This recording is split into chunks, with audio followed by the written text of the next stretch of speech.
আসসালামু আলাইকুম রহমতুল্লাহ। কেমন আছেন সকলেই? আশা করি সকলেই ভালো আছেন। দেশ ও প্রবাসে থাকা ইসলামী ব্যাংকের সকল গ্রাহকদের জন্য একটি মহামূল্যবান গুরুত্বপূর্ণ আপডেট নিউজ। এই নিউজের পরিপ্রেক্ষিতে আপনাদের মতামতটি অনেক গুরুত্বপূর্ণ।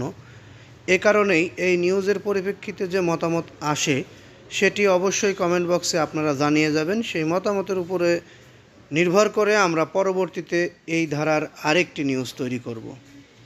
নিউজটি 2017 সালের আগের মালিকদের কাছে ইসলামী ব্যাংক ফিরিয়ে দেওয়ার দাবি নিয়ে। এ বিষয়ে আপনি একজন সম্মানিত গ্রাহক হিসাবে আপনার মতামত কি? অবশ্যই এই নিউজের পরিপ্রেক্ষিতে দরকার মনে করছি আমরা। এ কারণেই এই নিউজটি পুরোটা শুনে আপনার মতামত পেশ করবেন কমেন্ট বক্সে। এই আশা ও প্রত্যাশা রেখে আমি এই নিউজটি শুরু করতে যাচ্ছি। যারা নিউজটি দেখছেন তারা নিউজটিতে একটি লাইক দেবেন এবং বেশি বেশি লাইক কমেন্ট শেয়ার করবেন। পরবর্তীতে আমাদের থেকে এরকম নিউজ পেতে চ্যানেলটি সাবস্ক্রাইব করবেন। 2017 সালে ইসলামী ব্যাংকের মালিকানা পরিবর্তনের সময় যেসব শেয়ার আগের মালিকদের কাছ থেকে নেওয়া হয়েছিল তা প্রকৃত মালিকদের কাছে ফিরিয়ে দিতে হবে, এমন উদ্যোগ নেওয়ার দাবি জানিয়েছেন ইসলামী ব্যাংক সচেতন গ্রাহক ফোরাম ব্যানারে আন্দোলনকারী গ্রাহকরা।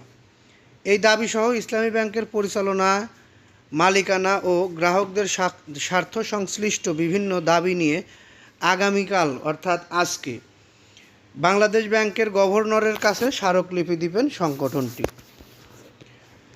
গতকালকে এক সংবাদ সম্মেলনে ইসলামী ব্যাংক সচেতন গ্রাহক ফোরাম নেতার এই কর্মসূচির কথা জানিয়েছেন।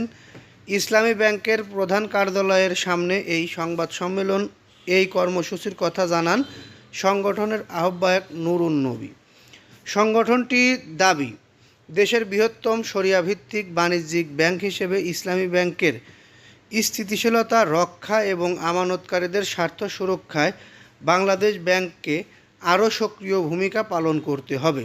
ব্যাংকটির বর্তমান পরিস্থিতি নিয়ে উদ্বেগ প্রকাশের পাশাপাশি কয়েকটি দাবি তুলে ধরে সংবাদ সম্মেলনে তারা। দাবিগুলোর মধ্যে আছে অনবিলম্বে সৎ, যোগ্য ও পেশাদার ব্যক্তিদের সমন্বয়ে ইসলামী ব্যাংকের পূর্ণাঙ্গ পরিচালনা পর্ষদ গঠন। এছাড়া ব্যাংক খাতে লুটপাট ও অনিয়মের অভিযোগে জড়িত ব্যক্তিদের বিচারের জন্য বিশেষ ট্রাইব্যুনাল গঠন। ইসলামী ব্যাংকগুলোকে ঘিরে আতঙ্ক ও গুজব সৃষ্টির প্রচেষ্টা বন্ধে কার্যকর ব্যবস্থা গ্রহণ। বিদেশে পাচার হওয়া অর্থ দেশে ফিরিয়ে এনে ব্যাংকের দায় পরিশোধ করার দাবিও জানানো হয়েছে।